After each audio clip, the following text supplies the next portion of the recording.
நம்ம சப்ஸ்கிரைபர் ஒருத்தர் கேட்டிருந்தாரு லைஃப் ஸ்டாக் கேரியர் பற்றி வீடியோ போடுங்க ப்ரோன்னு. ஸோ ஸ்பெஷலாக அவருக்காக தான் இந்த வீடியோ. லைஃப் ஸ்டாக் கேரியர் எதுக்கு யூஸ் ஆகுதுன்னா, அனிமல்ஸை உயிரோட ஒரு நாட்டில் இருந்து இன்னொரு நாட்டுக்கு இம்போர்ட் ஆர் எக்ஸ்போர்ட் பண்ணுறது தான் யூஸ் பண்ணுறாங்க. இதில் பெரும்பாலும் ஆடு, மாடு, பிக் இதெல்லாம் தான் கொண்டு போவாங்க. அப்படி கொண்டு போகிறப்போ அந்த கப்பல் 7 நாள் கடலில் பயணிக்குதுன்னா, அந்த 7 நாளுக்கும் அந்த உயிரினங்களுக்கு தேவையான உணவுப் பொருட்கள் எல்லாமே அனிமல்ஸை லோட் பண்ணுறப்பவே அதையும் கப்பலில் ஏற்றிடுவாங்க.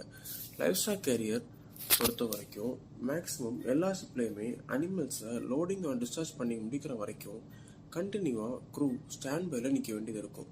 அது 24 ஹவர்ஸாக இருக்கலாம், 30 ஹவர்ஸாக கூட இருக்கலாம். ஒன்ஸ் லோட் பண்ணி ஷிப் செயிலிங் ஸ்டார்ட் பண்ணிடுச்சுன்னா டெய்லி 4 டைம்ஸ் அனிமல்ஸ்க்கு ஃபீட் பண்ணுவாங்க. க்ரூ எல்லாருக்குமே மேக்ஸிமம் 12 ஹவர்ஸ் டியூட்டி இருக்கும். மார்னிங் 6 o'clock வாட்டர் கொடுப்பாங்க, தென் 8 o'clock